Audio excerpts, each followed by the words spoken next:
Good Morning Mayberry is brought to you by Amass Studio, LLC. This episode was recorded on February 13th, 2023, with christY Warda. Good morning, Because, cognitive dissonance is a thing, right? Like, it's really uncomfortable when two things come in that are like, those should contradict. They can't work together. And, like, the human brain will do, like, mental acrobatics in order to make things feel or seem logical or rational. Hey, Mayberry. It's a reasonable compulsion to feel that the more information we seem to have, the better our sense of the truth must be. christY's back. And this time we're yik-yakking about truth, trust, and treachery in the digital age. christY blesses us with some highlights of her attempts to teach critical listening and thinking skills to students in her public speaking and communication courses. We talk about impacts on listeners who are subjected to perspective warping by obscuring and omitting facts. How are we influenced by lying in our communities, news authorities, and our own minds? Christine Warda is a communications consultant and educator with rich and innovative experience in professional training and coaching. She's worked with a ton of demographics in her private and academic offerings. I hope you enjoy this enlightening conversation as much as I did. Should we start? Yeah, I mean, we can kind of ease into it, or I don't even know. What a time. Great to have you on the show again. It's good to be back. Yeah. It's been a while. Yeah, I think our last episode was De-escalate Christmas. It was. Yeah. We didn't de-escalate Christmas though. That hasn't happened. No. I mean, I de-escalated my own experience for sure, but yeah, no, it seemed that everything kind of kept going as per the chorus, Yep, people just they just buy into the thing. It's seasons. I mean, what else are they doing? Everyone's yelling at them from every direction to, like, celebrate this, do this. You're weird if you don't. So it's true. It's hard. There is a lot of pressure, and it comes from every angle. It comes from, like, if people have jobs, or if they're unemployed but have income some other way through a program, people are just saturating everything, and then families have their own individual distinct processes. They're trying to drag arbitrarily just because certain people are related to them, supposed to go do that particular tradition or whatever. And, yeah. We say that on the cusp of Valentine's Day. Yeah, that is tomorrow. I keep forgetting. It was also the Super Bowl yesterday, and I would not have known if people hadn't kept asking me what I was doing for the Super Bowl. Like I was gonna be doing. It wasn't, are you doing something for the Super Bowl? Or do you know it's the Super Bowl? Like, it's, what are you doing for the Super Bowl? Or what are your Super Bowl plans? That was the primary formula.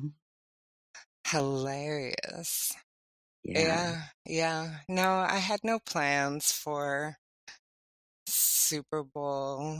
I bought sugar cookies with pink frosting to celebrate Valentine's Day. I don't know. We're celebrating our puppy's 1-year birthday today. We kind of chose the 13th of February. We knew February was about when she was born. She was a stray. But we like the 13 number in our house. So we made it February 13. So we woke up singing happy birthday to the puppy, which is always fun, to start the day in such a jovial way. Yeah, I mean, that's something actually worth celebrating, though. You conjured up a day to celebrate because there was a reason to celebrate, as opposed to trying to come up with celebratory energy on an arbitrary day themed for something that may or may not be resonating with you that particular year. It's funny. Yeah. And then, of course, I read an article today about Lupercalia, which is an old tradition, and it's one that I kind of tease my students with around this time of year. they have to do an informative speech in, an intro, a basic public speaking college level course, um, or teach something to us. And like, I changed the assignment over the last few years to give my students the option of like lying to us or making something up. Mm. Because I think part of the class of public speaking is also listening, right? And like how people listen or how they consume information. And I think there's so much misinformation and disinformation that gets passed around. Can our class be a sort of testing space for information testing? Like, can I teach critical listening in addition to public speaking is kind of how I've been going about it. And so in my demo, I talk about the origins of Valentine's Day and Lupercalia and like the idea of basically like women being spanked with leather thongs and strips of animal, like to increase fertility or something. I don't know. It's a tradition like in Europe, in Asia, like there's a lot of traditions that do this. And I talk about one of them and then I make up fully the other one. It's called Comercarn. And it's basically like these battles for like a desired, woman. The suitors battle to the death, and the one that lives eats the heart, and that's why we eat hearts on Valentine's Day. Is basically what I tell my students. And you know what? Like they believe that one more than they believe like people go around spanking women with like pieces of leather and animal, and like that's the real one. So it's always a fun exercise to sort of get people thinking of like, where do you get your information from? Like, is your information trustworthy? Is it accurate?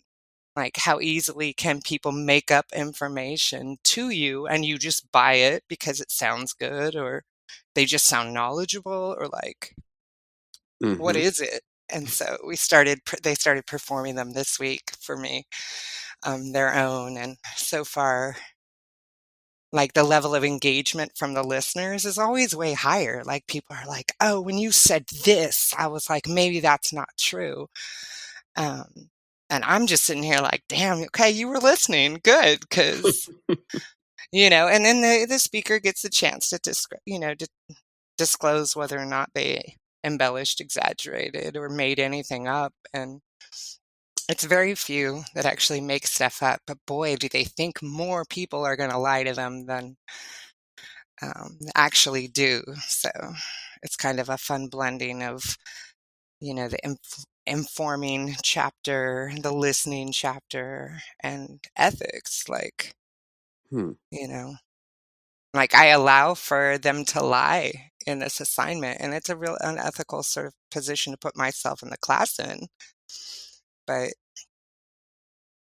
I think it's for a better outcome. I mean, one could say it's unethical to punch someone, but if you're boxing, then that's what you're there for. Right, So, exactly. If you want to yeah, learn to get better or like avoid getting hit, yeah, you yeah, kind of need some real shots. So, yeah. yeah, It's interesting yeah. that people would, knowing that they could be lied to in that environment, that they would anticipate it happening more frequently than it does. Does that also lead them to disbelieve information or like be more hesitant to absorb things that are true? It's hard to say because I mean, some of them at the end of the semester they'll tell me like, "Oh God, thanks to this class, I can't watch TV anymore," or "I have a hard time getting my news on social media now because the way I listen has changed," And for me, that's always a win. I'm like, Hmm. "Yeah, I ruined TV for you." Like, good, because TV is toxic, rotten shit in most cases. Yeah, that's God's work for sure. Yay. Right, but then others, they, like, come at me, with, like, some weird conspiracy theory or, like, we become part of each other's network on social media or LinkedIn and something, and, like, I see them sharing some stuff that's just not true, totally weird, like, weird made up stuff, like, I don't yeah, Yeah. And I'm like, okay, so as long as the source looks legit, you still believe it. Okay. Okay. And I think that's easier to do in this day and age. Like before, when I was a kid, I was a newspaper delivery girl. Mm. So I would like go out and deliver the afternoon paper after school. And there was two papers, that people read to get their information, and there was TV news and radio news and stuff. But like to get into any of these spaces, you had to know people. You had to be connected in somewhere. You had to be, perceived as an expert to get into them. And like now with the web, like, oh boy. Everyone's a publisher. That's true. Well, and also people are publishing for different reasons. Some people speak and or post things to convey things as though they're a news source or stuff that they think is relevant or true or good. I post things sometimes just because I've seen that it exists, and I had to develop filters for that because it's not received. There's always somebody that's going to be like, "Why would you post this? It's not true." And I'm like, Right. "Well, Like, why are you I endorsing just didn't this? put a comment." Right. Yeah, it's not an endorsement. I'm just this happened. Like and so I definitely had to develop some different approaches to my own style of conveying stuff. I tend to not be that way with the way I speak. I don't really just fling stories or say things without context. So there was an incongruency with how I express myself digitally. I'm definitely very different online than I am in person. I can't. Sometimes I look back at my posts and I'm like, who? What do people think I am? Uh, Right. Right. Because I mean, honestly, like, who do we really know? Like in those spaces. Like, I mean, a lot of the times who we follow or like who we're friends with in digital spaces is like not who we roll with in real life. no, and the people that I roll with in real life often are not. I'm like a serial poster. I had to start calling myself a meme lord to justify how many things I'm posting all the time. I remember that. But yeah, a lot of a lot of the people that I am close with, like I'm trying to talk one of my friends into coming on the show who's not online at all. Mm, Very, very infrequently, I will text him a link to a post of something somewhere, and I'm always like, I know that you might not look at this, but you could. Yeah, I think he's got a really different outlook than almost anybody else I know, even people who limit the internet or don't do social media but do the internet. He doesn't really have the internet at all. right. Right. And I don't know. I have some friends like that. And like on some level, I think that they have a certain clarity because they're not confused by a lot of the different bits of information, misinformation, disinformation, competing opinions, and all the other weird stuff that we're sitting here trying to filter through. Like they are more clear, but like on many levels. I feel like I'm often informing them of details of things that are happening that they're totally not aware of. And that was something like way back when we were in Occupy, like what was actually happening downtown and what we were experiencing and what people were reading about in the newspapers were two totally different things a lot of the times. And like I don't know, like when I tried to at the school like set up a teach-in and start to try and talk about what was happening and stuff, like oh man, like the campus safety officer, the sergeant of the Hayward Police Department is trying to talk to me, call me on my cell phone. I've got different folks, and they're all freaked out that I'm going to set up an occupation on the community college campus and like do all this stuff because they're all terrified from the media. And I'm like, no, actually, we're setting up different speakers to talk about income inequality and the banks and like help people, have into context what's actually happening with protesters in the streets. Like, why are they there? Like, I think that a teach-in would help people understand what's going on. And they were not about, really getting that information out there. And I was like, oh, the information being out there is a good thing, isn't it? Like, don't we need the counter narratives? Like, don't we need multiple perspectives? And like social media and like digital technology really allows us, I think, a privilege in being able to access, you know, real people, real time, real information that's not sort of, you know, and put through gatekeeper mechanisms, or either fits or it doesn't fit the agenda of the billionaire, news source owner.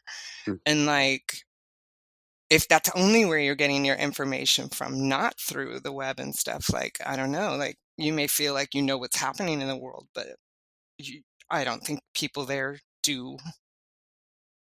I don't think they do. Yeah, I mean, I suppose if they're just filtering out the digital fuckery, basically, but they're still consuming that print.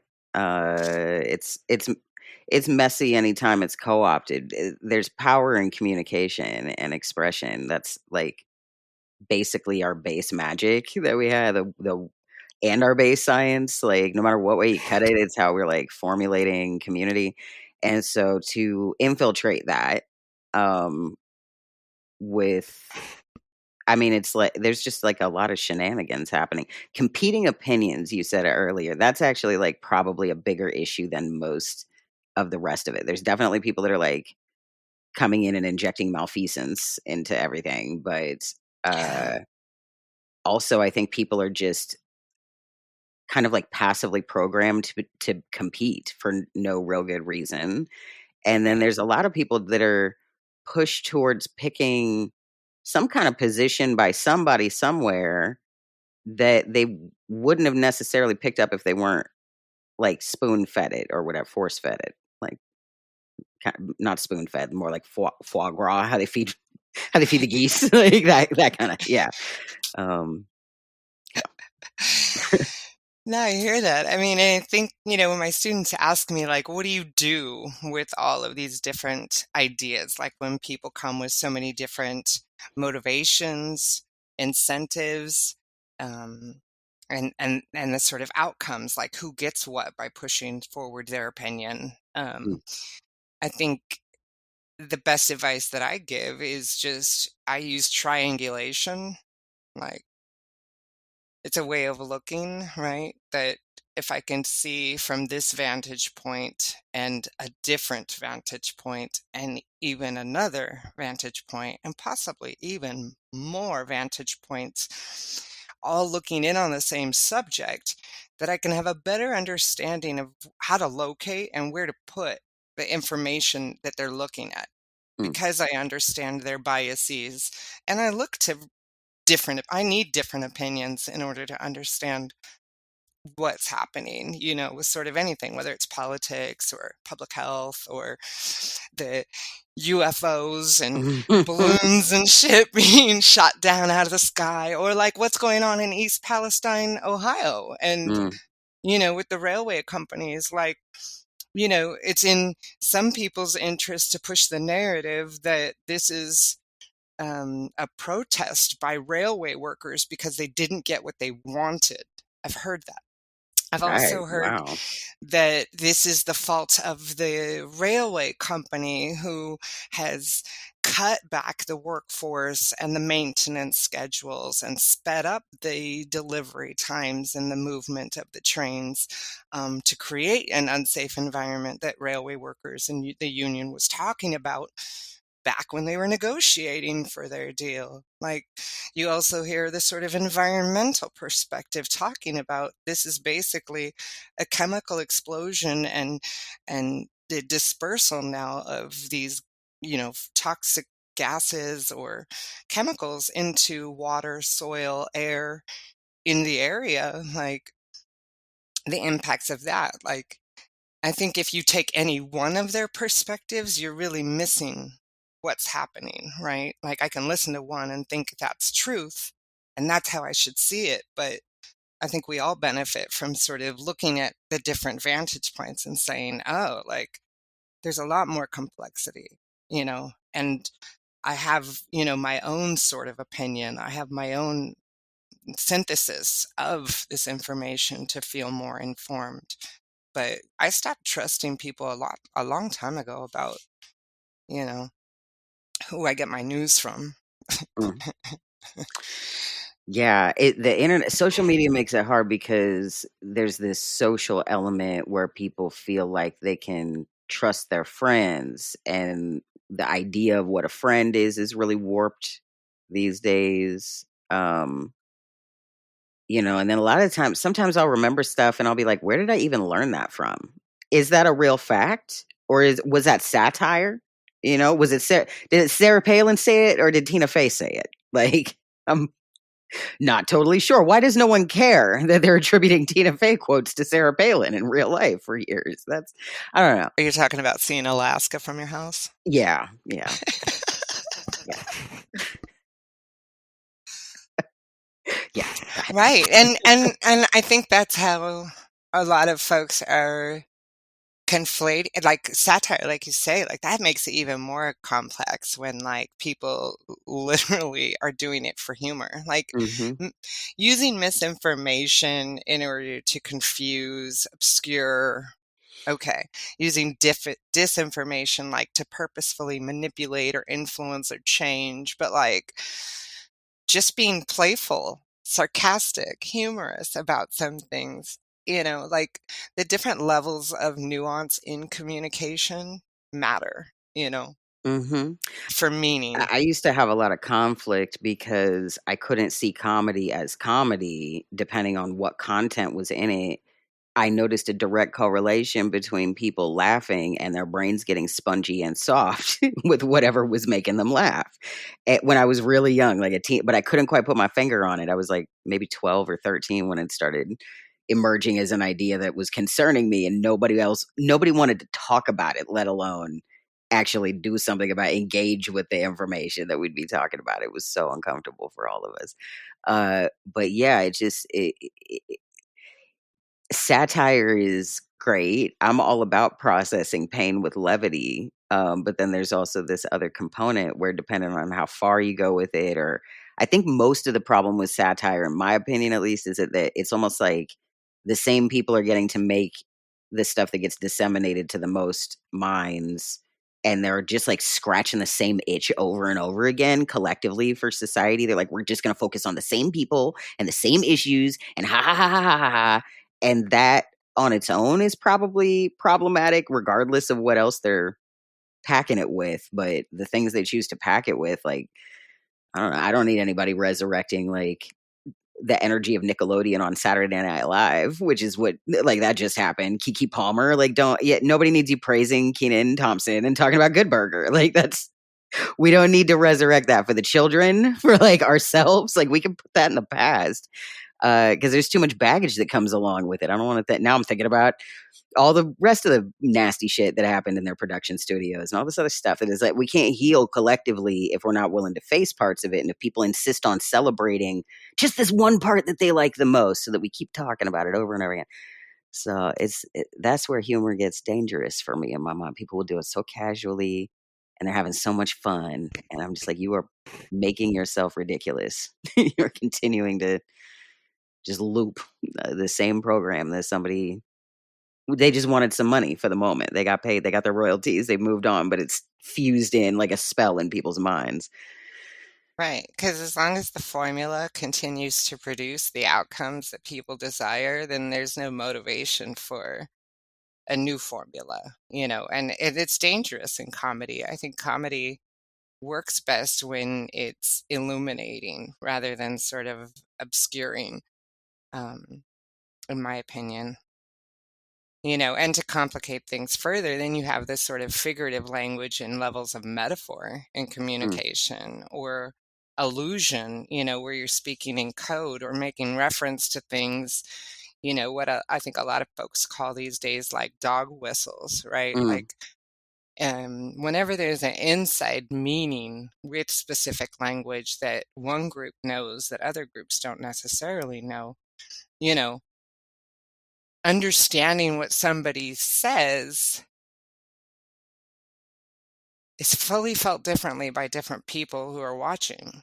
because Mm. some have insight into the code and into why it's funny or what it means, and some just don't, you know? Yeah. So I think, really how we get to making meaning together in ways that aren't toxic or don't entrench like the same tropes over and over, you know, I, I'm here for it. I don't know how we get to it, but I'm here for it. I don't either because it works the same way with laughter as it does with fear and pain, and, like, people Mhm. just keep themselves busy cycling through emotions like they're using drugs. Yeah. I mean, the physical response in the human body to these emotions and experiences and communication in general, like some things become addictive, some things become codependencies. Um, it's powerful what we hairless dolphins have figured out to do with like this squawking ability that we have, and the ways that our linguistic tools are very sophisticated, and yet our listening and the other sort of objective of meaning making, like the observing and listening and understanding the receiver part of things in communication, I think is really underdeveloped big time. Mm, There's a lot of people talking. mhm. That's true. Yeah. There's a lot of people compelled to develop an opinion just to have one, and then they just grab somebody else's. And they take somebody else's opinion because they really don't know how to formulate one from themselves. Yeah. Yeah. Sometimes they take fragments of conflicting people's opinions too. That one's funny. Oh, and make it not because cognitive dissonance is a thing, right? Like, it's really uncomfortable when two things come in that are like, "Ah, those should contradict. They can't work together." And, like, the human brain will do, like, mental acrobatics in order to make things feel or seem logical or rational when, like, if you were to say them out loud, like, maybe you'd notice they're not, you know? Sometimes people say them right out loud, and they'll have whole And they still conversations don't. about it. Yeah, they Right, gather weekly just to talk about it sometimes. right. You know, Uh, yeah. it definitely I mean, it's fun kinda watching it play out in my classes because I think that as a communication professor with a focus on, how we develop trust with each other. Like for me, public speaking is always a relationship building exercise. It's not about talking pretty to a group of people. It's about effectively making meaning and social relationships with people. And like, I don't know. I see people really understanding that and taking it to good new levels. I see that all the time. Like it is purposeful. They do step into leadership roles because they have the ability to stand and assert an opinion and synthesize different opinions in order to formulate their own perspective, and it's a valid real perspective that a lot of people can see and understand because they've already listened to different perspectives in order to gain their own sort of opinion on the matter. So I have hope. I mean, I don't want to say like the cacophony of all these voices talking on the internet make it so that truth will never be found. Like, I don't Mm, know about capital T truth, but like people are definitely finding meaningful little t truths. And I'm here for that. it does happen. That's also, it's like a starter kit for cults or something. Like Depending on how charismatic the speaker is, for sure. yeah. Yeah. Uh, You you know something about that though. I gosh, mean, boy, don't I. Yeah. right, but I mean, like you and I both grew up in sort of evangelical, um, like over the years we've talked often about our different experiences and, the groups and rules and norms and um, social reality that existed in our childhoods, like once people believe a person, boy. Hmm.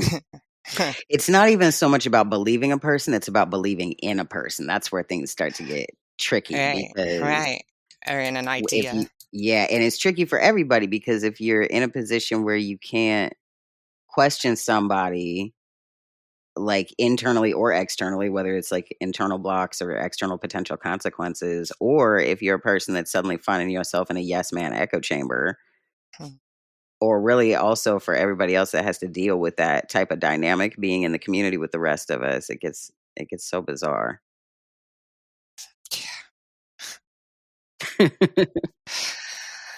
You know, and like most people are walking around with that kind of baggage. Yeah. Where we come from, what we've been through, who we've listened to, who we read, who we trust. So many of us have been betrayed. So many of us have been lied to. So many of us have had to use unethical communication in order to survive. Like, there's so many different levels of complexity to the social relationships we build or destroy. Like, Hmm. I don't know. I think about it a lot because, especially when we have great social problems, our ability to have discourse, our ability to listen to one another and effectively formulate our own opinions and our own motivation for action, potentially, the need is great. And yet we've hurt each other so much, like in some cases it's easier to not listen to and to walk away and to not deal with, you know, engaging a group of people in a bigger social issue. But Mm. on so many levels, like in order to address the problem, we have to have those sort of dynamic, intercultural, intergenerational conversations. Yeah. How could we ever really, like, be present or celebrate ourselves and each other if we aren't moving through and processing the conflicts and dissonance?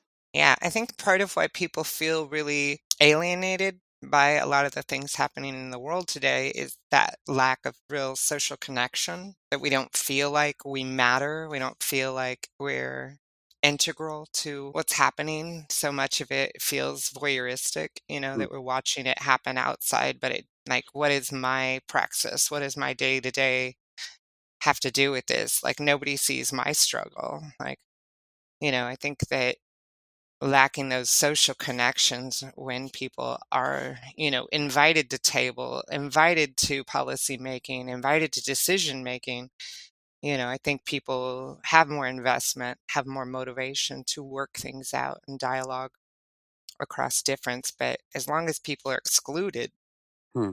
I think, a lot of us are going to continue to feel that alienation and disconnect from what we've been taught our whole lives, that we're part of this society, right? Mm. Like, are we part of this society?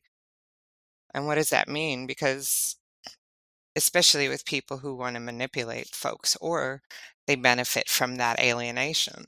They Mhm. benefit from people feeling disconnected. Mhm. Yeah. I don't know. I'm definitely trying to sort out what to do about it. It's messy.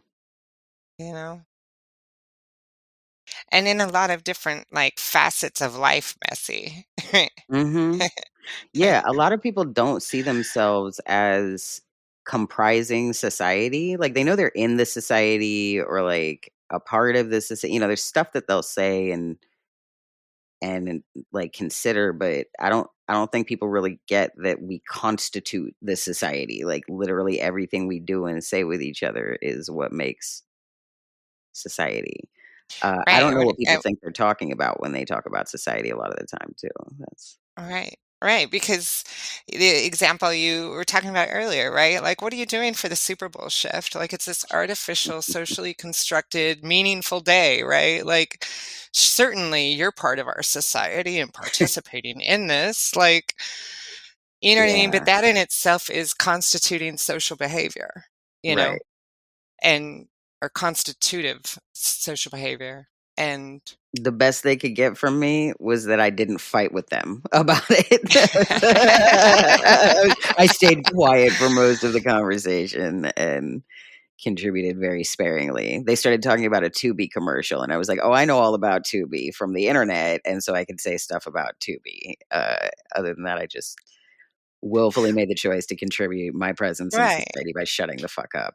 Right, but like the commercial connection, right? The fact that we're connecting on a sort of capitalistic, or commodificative sort of thing, like that's something we're socially constructing together too, always. Yeah. It's a sort of power of marketing, power of advertising, power of celebrity endorsement, and the Mm. power of things that like to one another with the problems that we face in the world. Like this is meaning, like it's not meaningful, but like these are the gate, like this is where we're supposed to talk, as individuals. This is where our opinions matter, right? On sports and entertainment news rather than on sort of, healthcare and the lack of health access for different people in different states throughout the nation. And talking about safety, talking about education, talking about, human rights. They're sitting out here trying to get kids working again. You see this stuff? Oh yeah, yeah, yeah. No, and with safety, education, and human rights, though, when you talk about marketing, like there's a reason why it's marketing campaigns. Like they just Uh-huh. directly moved warfare rhetoric right into the concept of manipulating people emotionally to get them to buy things or do things or whatever, and uh, it's highly effective. When you Oh, put more yeah. money into it, it can become more effective. If you can afford to pay people to pretend that they're paying attention and excited about the thing on top of all the other funding for components that you can use in marketing, then it gets really, really interesting. And then we even know that people are getting paid for that. People know that influencers are getting paid to promote certain products and like whatever, almost anything in anybody big, their profile, it's now being treated like, I don't know, like when they blur out, like there's a Evian bottle, but Evian's not the sponsor. Whatever, they just move it out of the frame. They're not gonna. We don't need to censor it because people are already. We all grew up on the generation of they had to blur that out, and we don't want to go in post. So just get it out of the frame in advance, so I can share with my 2 million followers this like crappy pill that's supposed to make your skin shiny or something. Like I don't know. Right. But when you go like, since I left my full-time job, right, I've looked and read a lot of different things of like how to make money online, right? And like one of the ways to do that is the product placement, right? Like so many folks are sitting here like, go with affiliate marketing, go with these, tools. Like the product placement is where you're going to make the most, it's where you're going to get paid. Like, you basically become like a spokesmodel or Mm-hmm. whatever for um, an agency or free copywriter for, marketing, like ad text, and Mm-hmm. uh, Yeah. yeah, I don't know. These are the ways we're making meaning together as people in ways that are so frivolous. It's or even damaging. Like, look at the impact of propaganda and the ways in which, Mm-hmm. you know, the cop story, the detective story, the SWAT, the special unit, the border, like the overall framing of law enforcement over the last 30 years, especially in media, in dialogue, has really done a lot to shape a narrative where the level of brutality and cases of abuse or sexual assault just continue to climb for that particular occupation and um, industry.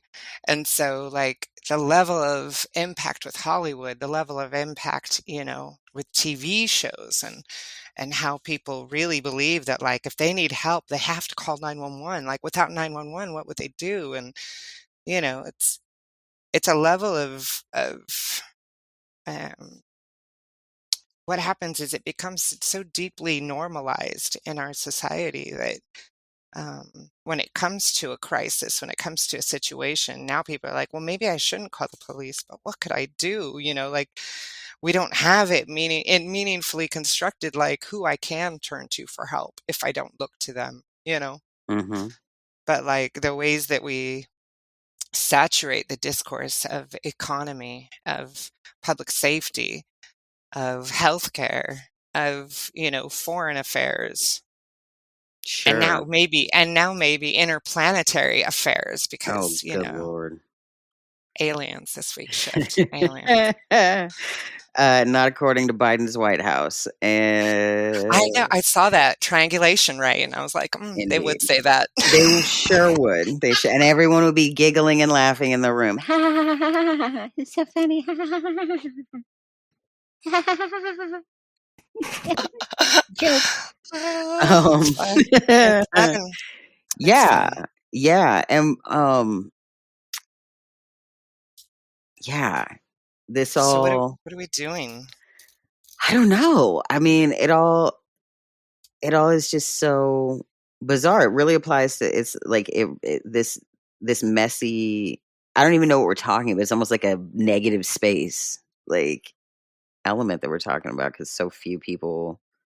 It's not like nobody talks about it. Like media literacy, social literacy, I suppose, are some words for Yeah. it. But I think it's more. It's both those things. It's not literacy. It's something deeper. It's almost like having a sense get like something that could be fostered gets doled out or something like that. And Mm. um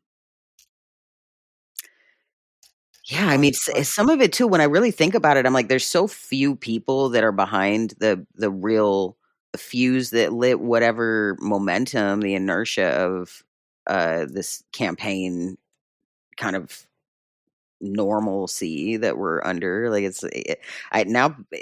just a normal thing for people to assume that they're going to have some kind of a marketing campaign if they have any project they're trying to promote or whatever, even if it's not commercial. Like you got to have your promotional campaign or whatever. The rhetoric around that is so specific, and I just it's similar to the Darwin's books were just kind of like bastardized. He didn't write about competition nearly as much as people attribute it to him, and was much more commonly noticing love and empathy and cooperation between interspecies and within various species. So like I wonder if it's really maybe a simpler problem than not of I don't know, like just like repetition and like just like continuously engaging people in more authentic conversation. I wonder if it's like but I think a lot of people look at the scope of the problem and it's just like so magnificent. What do you even do? It's towering and all consuming, but uh I mean, I think, yeah, what you're saying for sure. And also increased skepticism. Like just because you like someone doesn't mean they won't lie to you, you know? sure.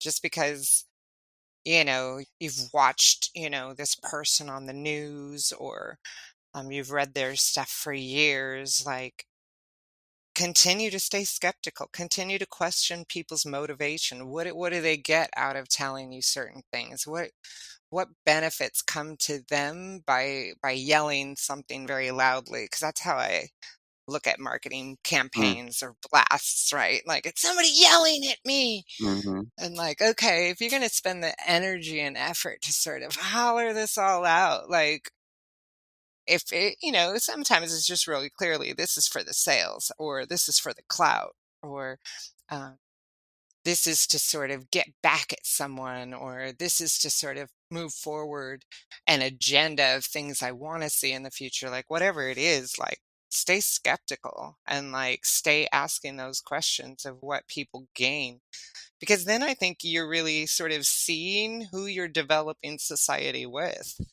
Mm, you know mhm. and you may not be able to impact change but you sure ain't going to be played the fool. Yeah.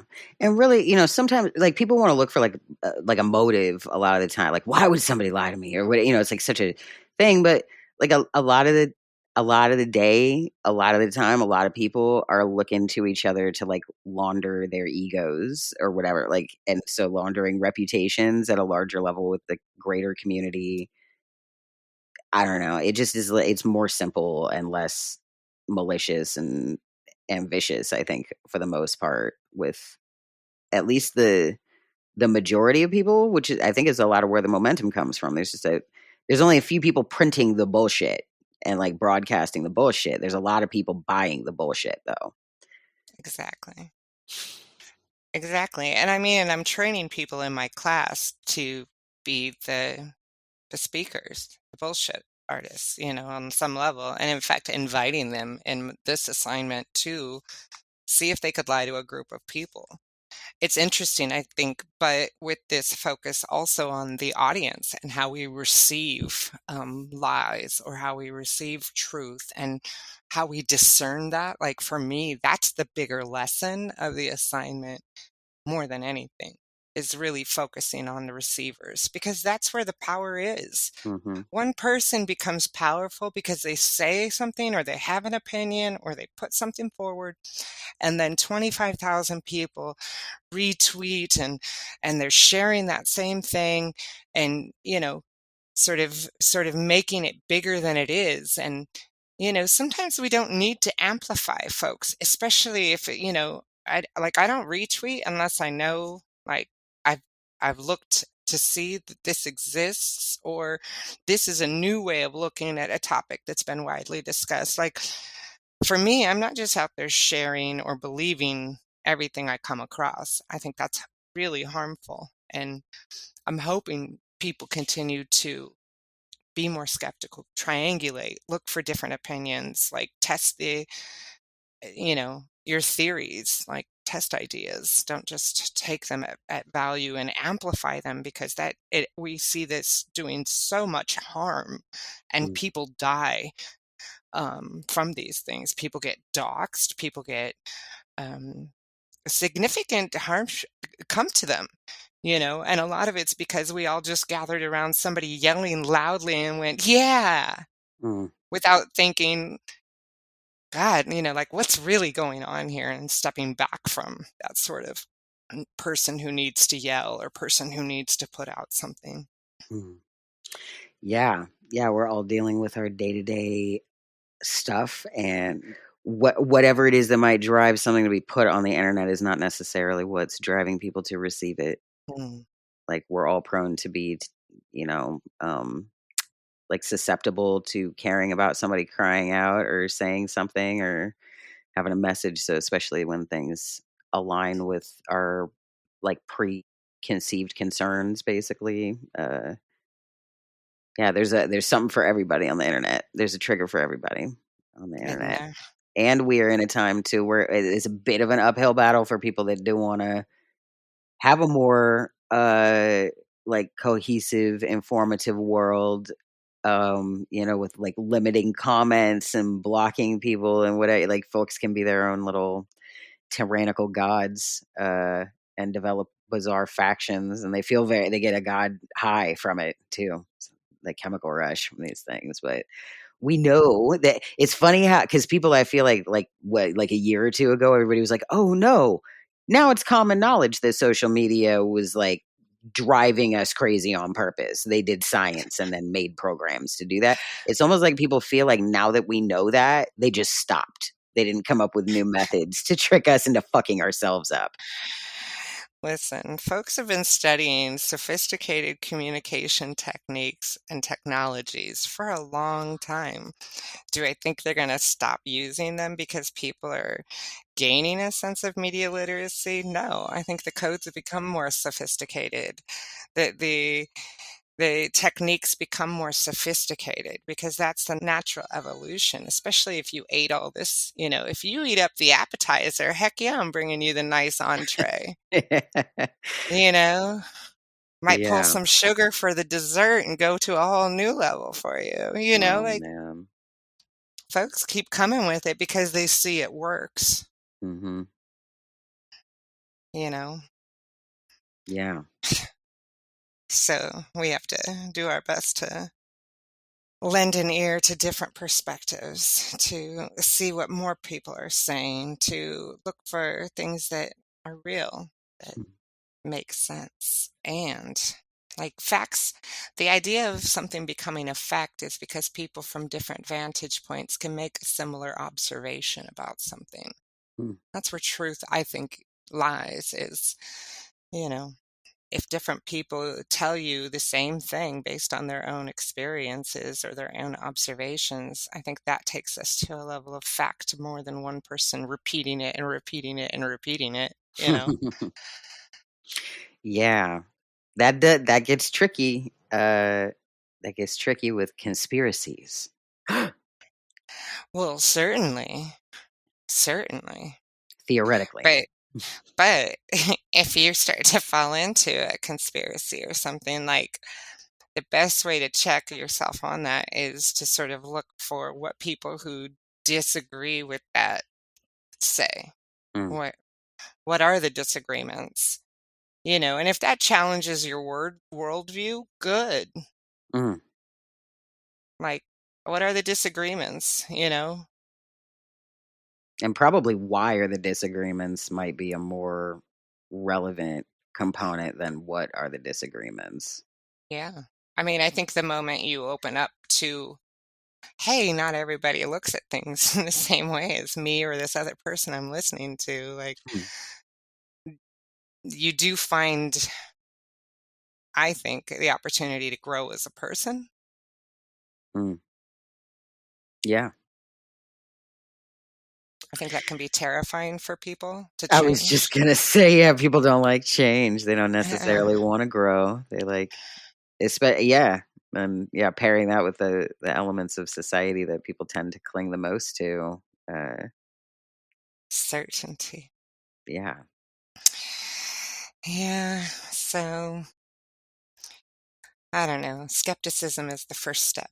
Let's try and help help people find comfort in questioning. Because if they can Mhm. find comfort in questions, you know, then the space for changing worldview, I think is possible.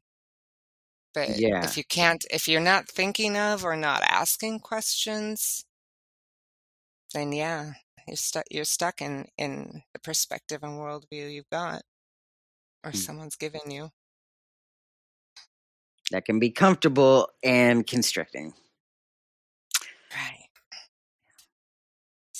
It's okay. I'm not going to quit my job anytime soon because it feels impossible. I'm going to keep Yeah, ruining TV for people for years to come, I think. that's what's up. I'm gonna keep doing whatever the fuck I'm doing over here. No, I think you have some great ideas as well. I do. I'm all about it. I just don't believe anything has to be as limited or restricted as it is. And No, and gatekeep, like the even if ways it's that a gate, people will. I'll find a hole someplace they weren't maintaining well. That's people can keep keeping the gates. That keeps them busy while I'm finding a hole.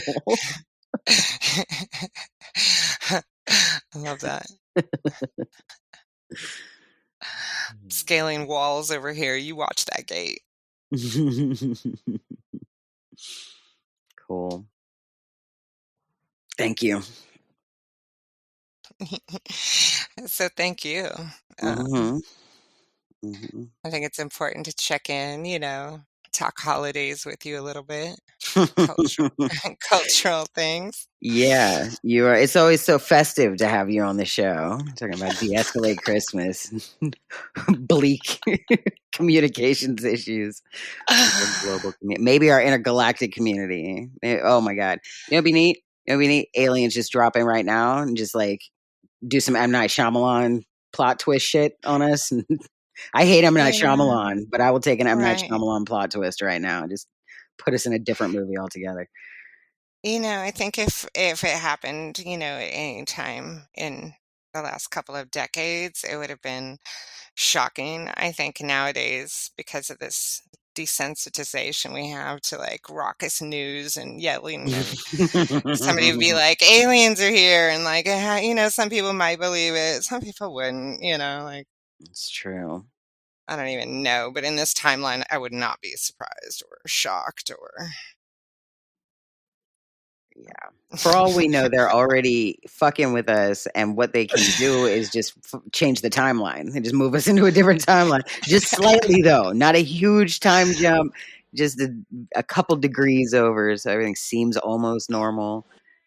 And yet, Yeah. See, here we go, making up some silly things. that's what when you go into a room and then you forget why you walked in the room when you get there. It's actually the timeline moved. It's not you. Okay. If you want to end this on that, fine. Yeah, but I'll that's be where I'm doing putting some it. research to check into this theory of yours and All see. right. All right. I'm telling you, it's true. Not necessarily going to agree with you, my dear, but we're definitely going to be friends for a while, even through our disagreements. I love you. I love you. Would we even believe it if aliens were all over the planet already? How could we stay ethical while questioning alarmist narratives? Only you can prevent fuckery in society. Anyway, please go right now to YouTube and type in Good Morning Mayberry, subscribe to our show, check out some of our videos, give us some likes, comment a thought. Your input really matters to me and everyone here at the show. You can also give us a call at 415-3434-420. And thanks for listening and sharing us with your people. Also, again, thanks to chrisTY for coming on and sharing with us. Catch her in a class or on Medium. Her links are down in the description on goodmorningmayberry.com. And always remember to never forget. Certainty. Yeah. Yeah, so I don't know. Skepticism is the first step. Let's try and help people find comfort in questioning. Because if they can find comfort in questions, then the space for changing worldview, I think, is possible. But if you're not thinking of or not asking questions, you're stuck in the perspective and worldview you've got, or someone's giving you. That can be comfortable and constricting. Right. It's okay. I'm not going to quit my job anytime soon because it feels impossible. I'm going to keep running TV for people for years to come, I think. That's what's up. I'm going to keep doing whatever the fuck I'm doing. Good Morning Mayberry is brought to you by Amass Studio, LLC.